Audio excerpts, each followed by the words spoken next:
Aunque se siente.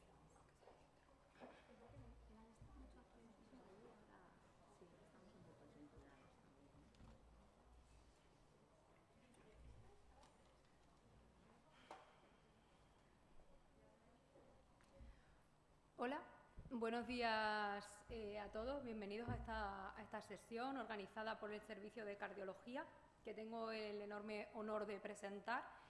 A mí me conocéis todos, soy Cristina Tejera, soy endocrinóloga del área. Estoy acompañada por la doctora Ana Sarmiento, que es anestesista, y tenemos el honor de presentar a la doctora Marta Castro, Marta Araujo Castro, que es endocrinóloga como nosotros.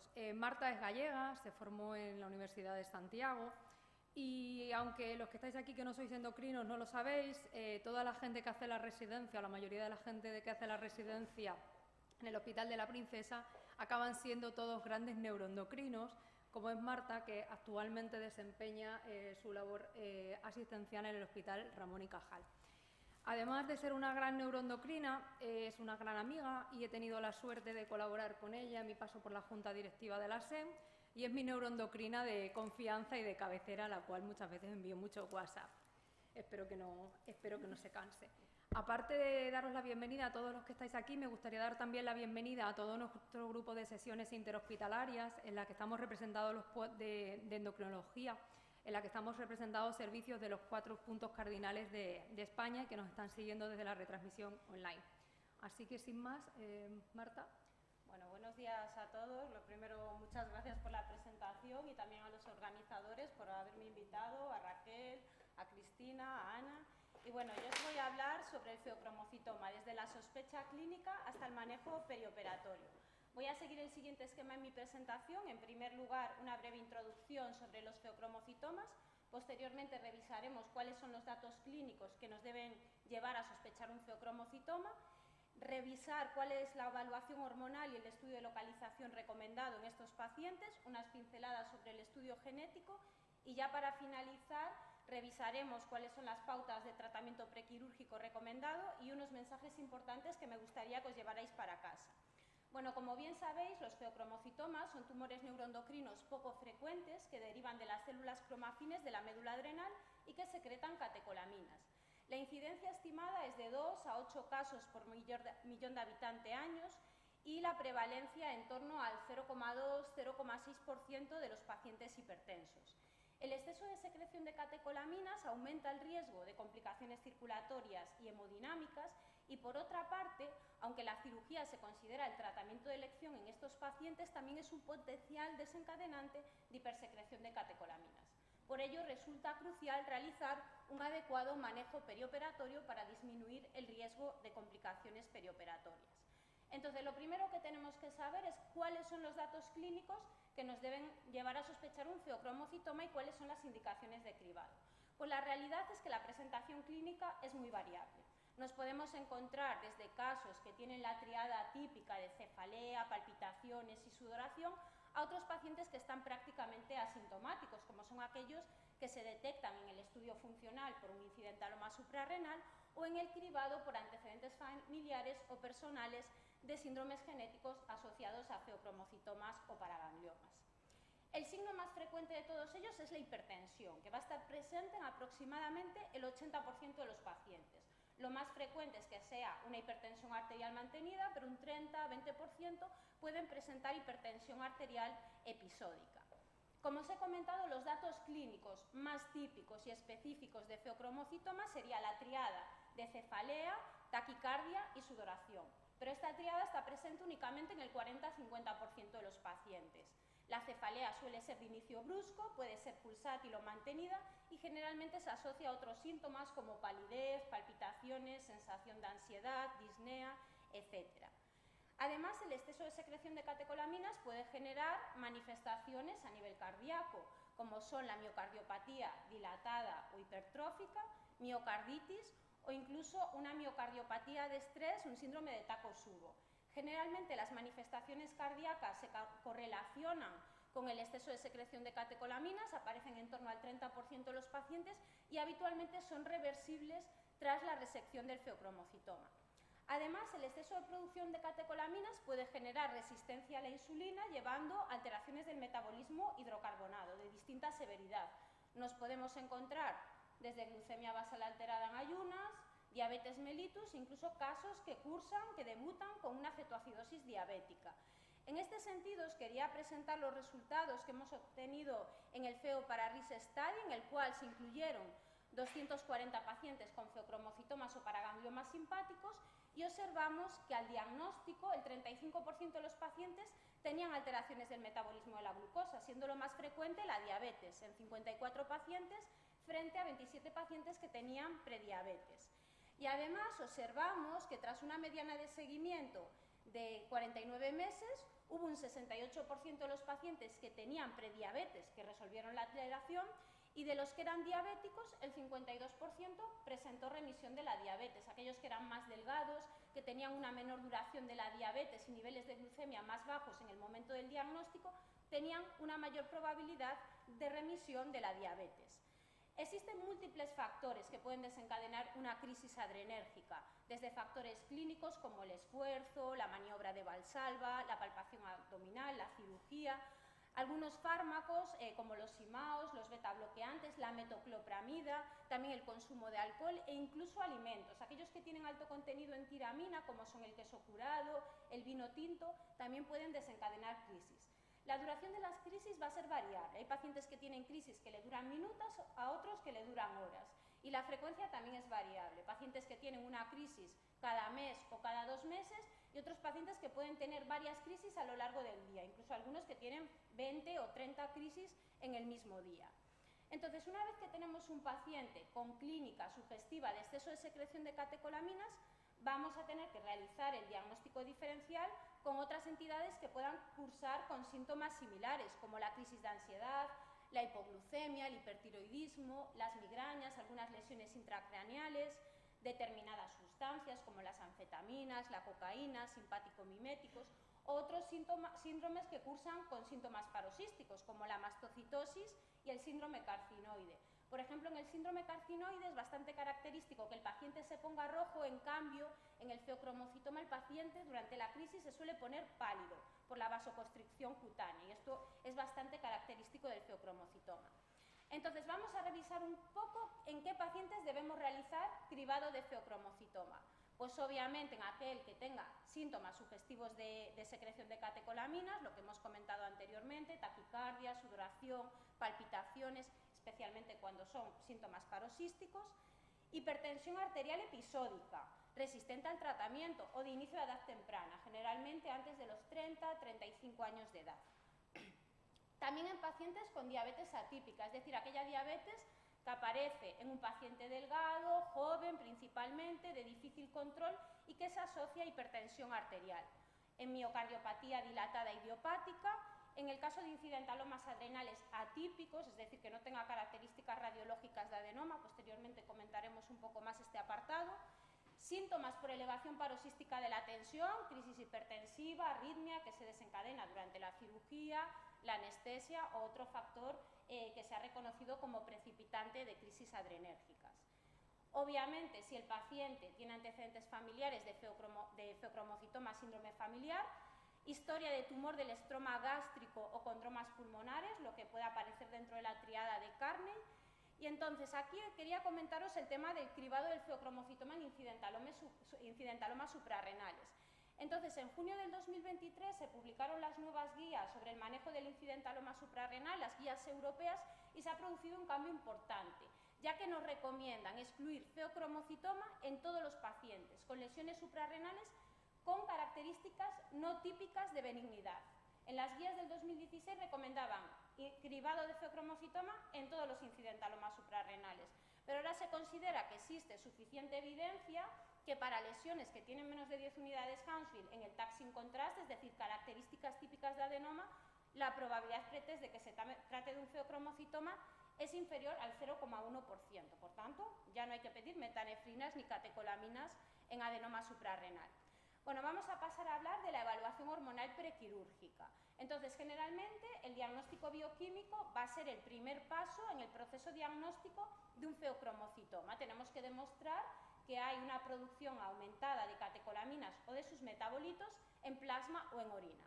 Las pruebas recomendadas son medir las metanefrinas fraccionadas en plasma o en orina.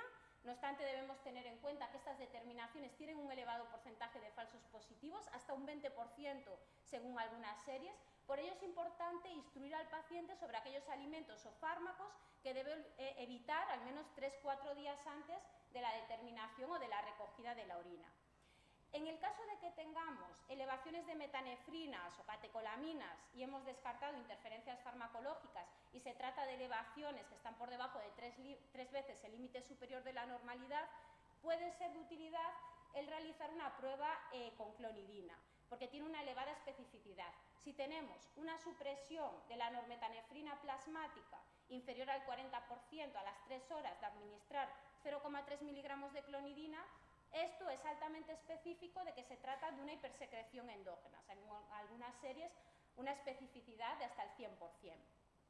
Bueno, aquí tenéis un poco ejemplos de los alimentos y fármacos que generalmente le decimos al paciente que debe evitar antes de la recogida de la orina. Pues el alcohol, alimentos que contienen cafeína, el café, la Coca-Cola, los plátanos, algunos fármacos como los inhibidores de la monoaminosidasa, antidepresivos tricíclicos. Podéis ver incluso que la lista es bastante amplia. Estas son las recomendaciones que le entregamos a nuestros pacientes en el Ramón y Cajal. El queso también puede producir falsos positivos, el chocolate, el café, algunos fármacos de consumo frecuente como el paracetamol. De hecho, hay muchos pacientes que se quejan de que les cuesta seguir la dieta, sobre todo por el tema de que no pueden tomar café los 3 días antes de la determinación. En cuanto a la evaluación hormonal, en el caso de que realicemos determinaciones en orina de 24 horas, se debe medir la creatinina urinaria en 24 horas para confirmar que la recogida de la muestra ha sido completa. La cromogranina A puede ser útil en pacientes que tienen niveles normales de metanefrinas o catecolaminas, ya que puede ser un marcador de funcionalidad y no es de especial utilidad para el seguimiento postquirúrgico, ya que puede ser un marcador de recidiva. Se correlaciona su nivel con el tamaño del tumor y con el desarrollo de enfermedad metastásica. Sin embargo, es poco específica porque también se puede elevar en otros tumores neuroendocrinos, en caso de insuficiencia renal, cardíaca, pacientes que toman omeprazol o ranitidina o en la gastritis crónica atrófica. La 3-metocitiramina plasmática se recomienda medirla en pacientes que tienen variantes patogénicas en succinato deshidrogenasa B, porque estos pacientes tienen un elevado riesgo de desarrollar enfermedad metastásica, hasta el 30-40% frente al 10%, 5% en feocromocitoma en general, o en el caso de que sospechemos malignidad. También su elevación es altamente específica de enfermedad extraadrenal. Aquí tenéis un resumen de los distintos parámetros de los que disponemos para realizar el diagnóstico bioquímico del feocromocitoma. Los más sensibles y específicos son la determinación de las metanefrinas fraccionadas en orina y las metanefrinas plasmáticas. Como podéis observar, sensibilidades de un 97-99%. Sin embargo, las metanefrinas plasmáticas son las más específicas. Por tanto, si tenemos una elevada sospecha clínica, como son pacientes con síndromes hereditarios, se recomienda de primera línea medir las metanefrinas plasmáticas libres. Las técnicas de laboratorio de elección van a ser la cromatografía líquida acoplada a espectrometría de masas o bien la cromatografía líquida con detección electroquímica, especialmente cuando medimos metanefrinas plasmáticas o la 3-metocitiramina plasmática. Entonces, aquí tenemos un esquema de cómo suele ser el proceso diagnóstico de un feocromocitoma. Lo primero que hemos comentado, la sospecha clínica. Recordar que no solamente son los pacientes que tienen la triada típica de palpitaciones, sudoración, cefalea, sino también paciente con hipertensión resistente, paciente joven. Hay otra serie de circunstancias en las que debemos realizar el cribado. Entonces, lo que tenemos que hacer es medir las metanefrinas fraccionadas en plasma o en orina. Si son normales, podemos descartar feocromocitoma, salvo que tengamos una alta sospecha clínica. En ese caso tendríamos que valorar volver a repetirla. Si están claramente elevadas, más de 3-4 veces el límite superior de la normalidad, pues procedemos al estudio de localización. Que están elevadas, pero ligeramente elevadas, 3-4 veces, menos de 3 veces el límite superior de la normalidad, lo que tenemos es que revisar si hay alguna situación que pueda generar falsos positivos, como los fármacos, que suele ser lo más frecuente, suspenderlos si se puede y volver a repetir la determinación. que salen claramente elevadas, procedemos a estudio de localización, pero si siguen elevadas, ligeramente elevadas, en este caso lo que se recomienda es hacer una prueba de clonidina. Y lo que comentamos anteriormente, si la normetanefrina plasmática suprime menos de un 40%, es altamente sugestivo de que se trata de una hipersecreción endógena. En cuanto a este punto, os quería comentar que también existe la posibilidad, cuando tengamos elevaciones borderline de metanefrinas, de proceder directamente al estudio de localización si tenemos una alta sospecha clínica, ya que la prueba de clonidina es cierto que es una prueba que se realiza poco. Entonces, el estudio de localización, como norma, se debe realizar una vez que ya tenemos confirmado el diagnóstico bioquímico, pero va a haber excepciones, pacientes con sospecha de paraganglioma de cabeza y cuello, que generalmente son no funcionantes, más del 95%, o pacientes que tienen mutaciones en succinato deshidrogenasa, ya que esta mutación se asocia también al desarrollo de paragangliomas de cabeza y cuello. La prueba de elección es el TAC con contraste, ya que ofrece una mayor resolución espacial a nivel de tórax, abdomen y pelvis, con sensibilidades de en torno al 88-100%. Es cierto que la especificidad es más baja, sobre todo a medida que avanza la edad, porque es frecuente encontrar incidentalomas adrenales en pacientes por encima de los 70 años. La resonancia puede ser la prueba de elección en pacientes con paraganglioma metastásico, pacientes en los que queremos detectar paragangliomas de cabeza y cuello, si hay alergia al contraste del TAC, o si necesitamos limitar la exposición a la radiación, como pacientes embarazadas, niños, aquellos que tienen mutaciones en línea germinal, en los que vamos a tener que repetir las pruebas de forma periódica, o si ha habido una exposición reciente a la radiación excesiva. Entonces, aquí tenemos un ejemplo de feocromocitoma. Podéis observar que generalmente presentan un marcado realce tras la administración de contraste. Puede tratarse de lesiones heterogéneas, a veces se confunden con carcinomas suprarrenales, tienen necrosis, calcificación, y esto es sobre todo más frecuente a medida que el feocromocitoma es más grande. Y en la resonancia, lo más típico es la hiperintensidad en T2, que se considera prácticamente patognomónico de feocromocitoma. Pero hay que tener en cuenta que no está presente en todos los feocromocitomas, en torno al 50-60% pues tienen esta hiperintensidad. Otra de las piezas clave en el estudio del feocromocitoma son las pruebas de medicina nuclear. Las indicaciones generales que vamos a tener son para la estadificación inicial, en pacientes que tengan factores de riesgo de enfermedad metastásica, se recomienda completar el estudio con pruebas de medicina nuclear, es decir, principalmente aquellos que tienen mutaciones en succinato deshidrogenasa B, como comentamos anteriormente, 40-50% pueden desarrollar enfermedad metastásica, tumores grandes, el punto de corte recomendado es 5 centímetros, aunque variable según la serie, los que son paragangliomas, si el fenotipo bioquímico es noradrenérgico o si tenemos un elevado nivel de metositiramina. También es útil para seleccionar aquellos pacientes que puedan ser candidatos a terapia molecular dirigida. En caso de enfermedad metastásica nos permite seleccionar aquellos que se puedan beneficiar de metayodo o de tratamiento con lutecio. Y también se ha descrito que ofrece una definición más precisa de los volúmenes diana biológicos, por lo tanto, en pacientes en los que nos planteemos radioterapia, también deberíamos realizar pruebas de medicina nuclear.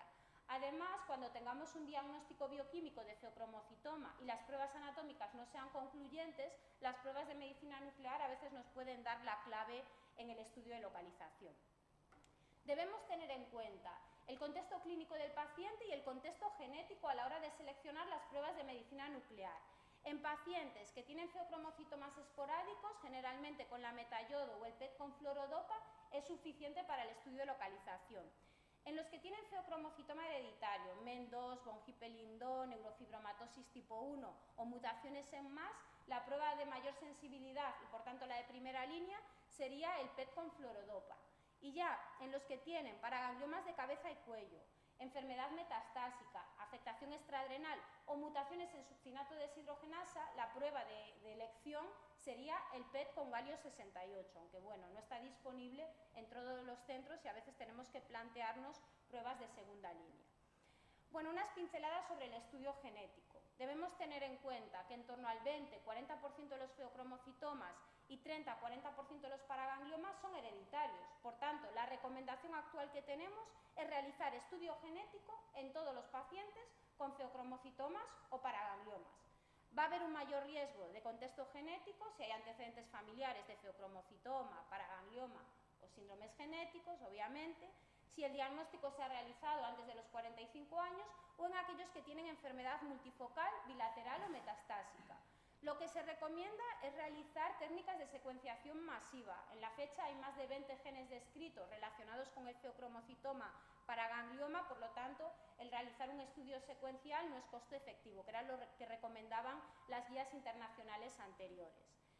El conocer el background genético es importante, tiene diversas implicaciones. Como os he comentado anteriormente, nos es de utilidad para personalizar la selección de las pruebas de imagen molecular, saber cuáles van a ser las de mayor rendimiento diagnóstico. También nos ayuda a decidir cuándo realizar una cirugía de preservación cortical si tenemos un paciente joven que tiene alta probabilidad de recurrencia contralateral, como son los pacientes con von Hippel-Lindau o con síndrome de Mendoz, que hasta el 50-70% desarrollan feocromocitomas bilaterales, pues podemos plantearnos este tipo de intervención.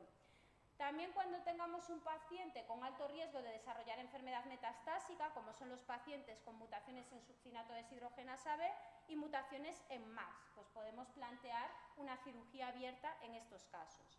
Como podéis ver, la lista de genes implicados en el feocromocitoma paraganglioma es elevada, siendo los más frecuentes la neurofibromatosis tipo 1, el von Hippel-Lindau, el MEN2 y después las mutaciones en la succinato deshidrogenasa. Bueno, aquí tenemos un resumen entonces en lo que concierne al diagnóstico preoperatorio. Lo primero, la sospecha clínica y realizamos unas pruebas de bioquímica, generalmente las metanefrinas fraccionadas en plasma o en orina. Una vez que confirmamos el diagnóstico bioquímico, procedemos al estudio de localización, siendo el TAC abdominal la prueba de elección. Si tenemos paciente con alto riesgo de enfermedad metastásica, debemos realizar pruebas de medicina nuclear, tener en cuenta el contexto genético para seleccionar la mejor prueba, evaluación cardíaca en todos los pacientes, en torno al 30% pueden tener afectación cardíaca y estos pacientes generalmente requieren un tratamiento prequirúrgico pues, más prolongado.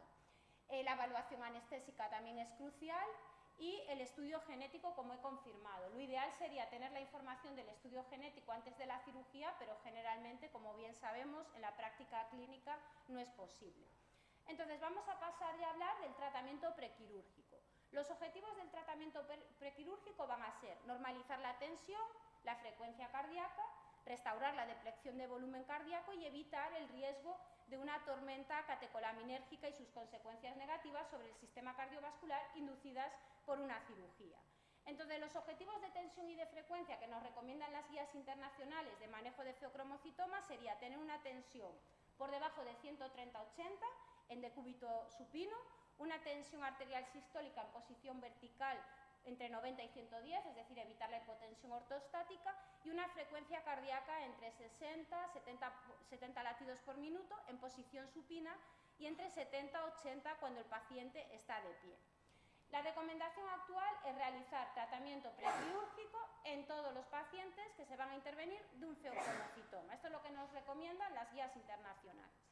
El bloqueo alfa debe empezarse al menos 7-14 días antes de la cirugía. Puede ser necesario un tratamiento más prolongado en aquellos que tengan daño orgánico secundario al exceso de secreción de catecolaminas. Los fármacos de elección van a ser generalmente la fenosibenzamina y la dosazosina. El bloqueo beta, muy importante, que tengamos en cuenta, no se debe iniciar nunca antes de un bloqueo alfa adecuado, ya que existe el riesgo de desencadenar una crisis hipertensiva. También debemos recomendar al paciente que siga una dieta con alto consumo de sal, en torno a 5 gramos al día, a los 3-4 días de haber iniciado el bloqueo alfa, y también un consumo libre de líquidos. Entonces, como bien sabéis, existe cierto debate de si se deben emplear alfa selectivos o no selectivos. La verdad que la evidencia es controvertida y el único ensayo clínico aleatorizado que ha comparado ambas modalidades no encontró diferencias en cuanto a los outcomes primarios, que fue la mediana de tiempo fuera de los objetivos de tensión arterial, de un 11% con fenosibenzamina frente a un 12% con dosazosina, ni tampoco en la tasa de complicaciones cardiovasculares a los 30 días, de un 9% con fenosibenzamina frente a un 7% con dosazosina. En cambio, sí que observaron que parecía que la fenoxibenzamina era un poco mejor en cuanto a la prevención de inestabilidad hemodinámica, ya que el score de inestabilidad hemodinámica fue de 38 puntos con fenoxibenzamina frente a 50 puntos con dosazosina. Otra alternativa que tenemos son los calcioantagonistas. Las indicaciones que tenemos para este tipo de tratamiento son principalmente en combinación con los alfa-bloqueantes cuando no conseguimos un suficiente control tensional, cuando hay efectos secundarios graves con los alfa-bloqueantes, si queremos prevenir la hipotensión sostenida inducida por el bloqueo alfa en pacientes que tienen hipertensión arterial paroxística, y también es de gran utilidad para prevenir el espasmo coronario asociado al exceso de secreción de catecolaminas. Podemos emplear tanto calcio antagonistas dihidropiridínicos como no dihidropiridínicos. El beta-bloqueo, lo que comenté anteriormente, nunca debe iniciarse antes del bloqueo alfa, no se pueden utilizar solos.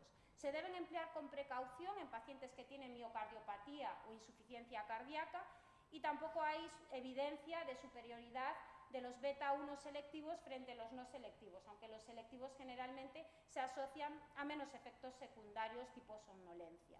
Y bueno, estos son los fármacos que más frecuentemente utilizamos: el propanolol, atenolol y el metoprolol. Bueno, aquí tenéis un esquema con los regímenes terapéuticos más empleados en el bloqueo alfa del feocromocitoma. La fenoxibenzamina generalmente se empieza con dosis de 10 miligramos cada 12 horas, hay que hacer un ajuste de dosis cada 2-3 días y se puede aumentar la dosis máxima recomendada es de 60 miligramos al día. El problema principal que tiene es que al ser un bloqueante no selectivo, bloquea los alfa-1 y los alfa-2, se asocia a efectos secundarios con mayor frecuencia y debido a su larga duración de acción, el riesgo de hipotensión posquirúrgica también parece que es mayor. La dosazosina habitualmente se emplea a dosis de 2 miligramos cada 24 horas en el momento del inicio y se puede subir hasta 16 miligramos al día. Y las ventajas principales que tiene es que tiene menos efectos secundarios en comparación con la fenoxibenzamina, se puede adquirir en la farmacia de la calle, mientras que la fenoxibenzamina es de dispensación hospitalaria. Y luego tenemos la prazosina, terazosina, que yo creo que aquí en España se emplea bastante menos. Los calcioantagonistas, lo que comentamos anteriormente, de gran utilidad en pacientes con hipertensión arterial episódica o espasmo coronario. La metirosina, su uso la verdad que es muy infrecuente, principalmente en pacientes con mal control tensional con los alfa-bloqueantes. Y bueno, como bien sabéis, existe cierto debate de si se debe emplear el tratamiento prequirúrgico en todos los pacientes que van a ser intervenidos de feocromocitoma. En los últimos años, algunos centros experimentados en los que se realiza la cirugía adrenal con experiencia consideran que se podría evitar en pacientes seleccionados, siempre y cuando la cirugía se realice en un centro de referencia. En este sentido, tenemos los resultados procedentes del metaanálisis de Schirman, que compara alfa-bloqueo frente no bloqueo, un total de 603 pacientes incluidos, y no encontró diferencias en mortalidad, complicaciones cardiovasculares, tensión arterial y frecuencia cardíaca intraoperatoria máxima con o sin bloqueo alfa. En esta misma línea tenemos el estudio multicéntrico internacional de Gröben, en el cual se incluyeron 1.860 pacientes, de los cuales 343 no habían recibido alfa-bloqueo y curiosamente incluso encontraron que la tasa de complicaciones cardiovasculares era mayor en los que habían recibido alfa-bloqueo, de un 6% frente a un 1% en los no bloqueados. No obstante, la mortalidad fue similar entre ambos grupos. También existe debate de si se debe emplear alfa-bloqueo en los pacientes normotensos. Las guías internacionales lo que nos recomiendan es alfa-bloqueo en todos, independientemente de que el paciente no tenga hipertensión arterial. En torno al 20% de los pacientes con feocromocitomas pueden ser normotensos en base a las cifras de tensión arterial ambulatoria. Entonces, en este sentido, os quería comentar los resultados que obtuvimos en el FEORIS Study, en el cual incluimos un total de 289 pacientes. Comparamos los pacientes que tenían feocromocitomas normotensivos, 87 casos, feocromocitomas con hipertensión, 209 casos, y los comparamos con 56 pacientes que habían sido operados por incidentalomas suprarrenales, por adenomas. Entonces, cuando comparamos los normotensos y los que tenían adenomas suprarrenales, encontramos que los normotensos tuvieron un riesgo 5 veces mayor de complicaciones intraoperatorias y 6 veces mayor de complicaciones posoperatorias. Y cuando comparábamos los hipertensos frente a los normotensos, los hipertensos también tenían un riesgo 3 veces mayor de crisis hipertensiva intraoperatoria y de episodios de hipotensión. Por lo tanto, lo que concluimos aquí es que a día de hoy también se recomendaría el tratamiento prequirúrgico en los normotensos, ya que tienen más riesgo de complicaciones en comparación con lesiones adrenales no funcionantes. Ya para ir finalizando, debemos recordar que hay una serie de fármacos, alimentos que pueden inducir la liberación de catecolaminas y que se deben evitar en el preoperatorio, como la metoclopramida. Además, se recomienda en general que el paciente ingrese 2-3 días antes de la cirugía, incluso antes si es un paciente con hipertensión arterial de difícil control. Lo que queremos es comprobar que el bloqueo alfa y beta es adecuado antes de la cirugía. Se debe realizar un control estricto de la tensión y de la frecuencia cardíaca y de los balances hídricos. Lo que comentamos anteriormente, que el paciente siga una dieta rica en sal y ingesta libre de líquidos a los 3-4 días de haber iniciado el alfa bloqueo. Y las 24-48 horas antes de la cirugía, pues generalmente debemos administrar suero salino entre 1,5 litros, 2,5 litros, dependiendo de la edad, el estado cardiovascular del paciente, para prevenir el riesgo de hipotensión posquirúrgica. Bueno, como mensajes para llevar a casa, recordar, la presentación clínica del feocromocitoma es muy variable, no únicamente es la triada típica. La evaluación bioquímica inicial, las pruebas de elección serían las metanefrinas fraccionadas en plasma o en orina. Para el estudio de localización, el TAC con contraste se considera la prueba de elección. La evaluación prequirúrgica óptima de los pacientes con feocromocitoma requiere un enfoque multidisciplinar y una evaluación preoperatoria adecuada en combinación con un control estricto de la tensión arterial y de la frecuencia y la optimización del estado de volumen sanguíneo se asocia a un menor riesgo de complicaciones intraoperatorias y perioperatorias. Y esto sería todo. Muchas gracias por vuestra atención y si alguien quiere hacer alguna pregunta, pues adelante.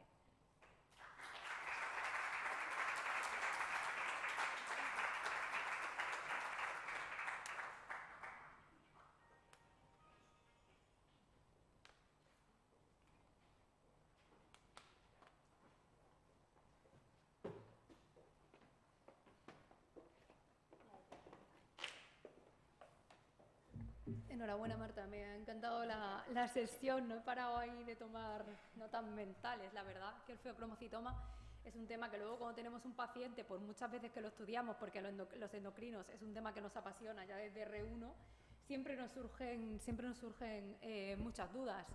¿En la sala hay alguien que quiera preguntar algo?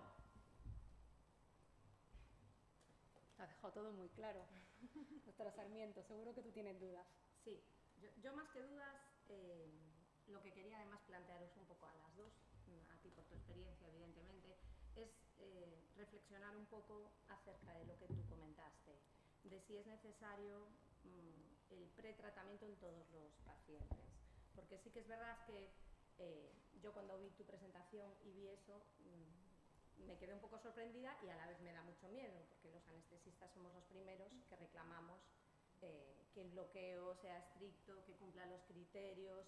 Hemos atrasado pacientes por estos motivos, pero realmente a la vista de esas publicaciones de los alemanes, de revisiones de casos clínicos, de series de casos clínicos, en los que llegan a decir que las complicaciones cardiovasculares son estadísticamente significativas en pacientes que no reciben el alfa bloqueo, pues hace un poco cuestionarse lo que nos llevamos escuchando y dogmatizando en los últimos 60 años. Realmente yo creo que todo esto viene, permítanme solo hacer una reflexión, de que durante 60 años se nos ha transmitido que esa mejoría, ese descenso brutal en la mortalidad de los pacientes se debía exclusivamente al alfa bloqueo.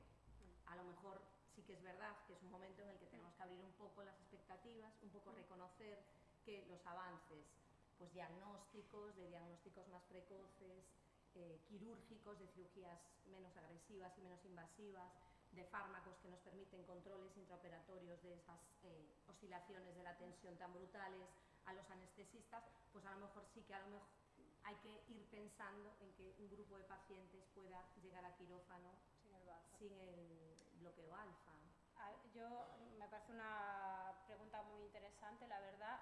A ver, yo lo primero quería señalar que en el estudio multicéntrico de Groven que os comenté, en el cual se incluyeron 1.800 pacientes, 343 sin alfa-bloqueo, es un estudio retrospectivo en el que participan 20 centros y todos los pacientes que no recibieron alfa-bloqueo, la mayor parte proceden del mismo centro, que son centros experimentados que realizan cirugía adrenal con frecuencia. Es decir, que haya menos tasa de complicaciones cardiovasculares en los no alfa bloqueados, una mayor tasa de complicaciones en los alfa bloqueados, perdón, puede estar en relación también con un sesgo de selección dependiendo del centro en el que se ha realizado la cirugía.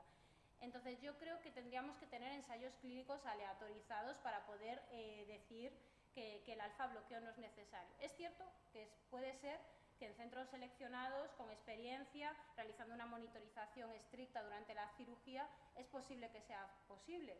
Como puede ser paciente normotenso, pues es probable, con baja secreción de catecolaminas, en esos pacientes seleccionados, si disponemos de un equipo experimentado, sobre todo el anestesista es el que va a tener que jugar un rol más importante ahí, pues podría ser posible. Pero a día de hoy, yo creo que en la mayor parte de los centros lo que estamos haciendo es alfa bloquear, salvo que el paciente pues, no lo tolere, haga hipotensión con el tratamiento y a lo mejor en pacientes seleccionados, por lo que decimos, se evita por ese motivo, pero si no, en general, la recomendación es hacerlo. Es cierto que hay un sesgo también. Decimos que la mortalidad se ha reducido en los 60 años porque se ha introducido el alfa-bloqueo, ¿no? Pero no solo se ha introducido el alfa-bloqueo, han mejorado las técnicas de cirugía, las de anestesia, mejores fármacos, entonces no sabemos hasta qué punto esa mejoría, ese descenso de mortalidad está en relación con el alfa-bloqueo. Entonces, bueno, yo creo que ahí tenemos un campo que hay que investigar, que hay que hacer un ensayo clínico, tal como se hizo el prescript, para comparar los selectivos versus los no selectivos. Siempre pensábamos, o bueno, teníamos esa idea de que la fenoxibenzamina era mejor que la dosazoxina, pues parece que realmente tampoco hay grandes diferencias y la dosazoxina es mucho más fácil luego de monitorizar al paciente en la consulta, la tolera mejor, menos riesgo de hipotensión posquirúrgica, entonces creo que nos falta un poco de investigación en ese campo, pero es una buena reflexión, sobre todo viendo los resultados del ensayo, el estudio multicéntrico.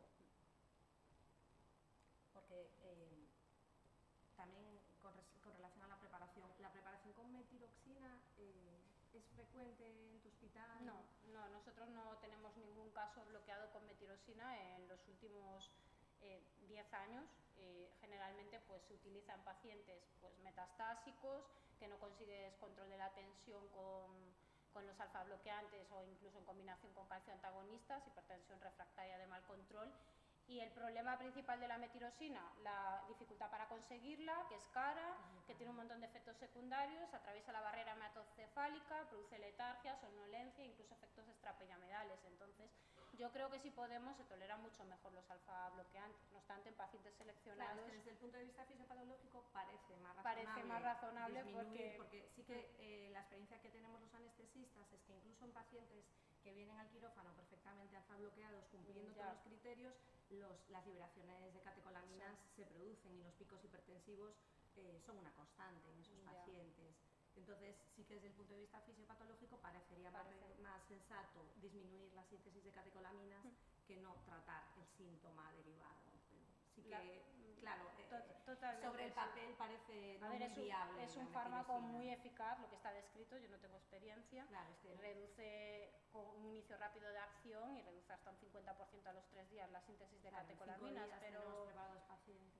Pero bueno, claro, hay que tener en cuenta el perfil de tolerancia, pues también un poco la disponibilidad, entonces yo creo que generalmente no hay experiencia.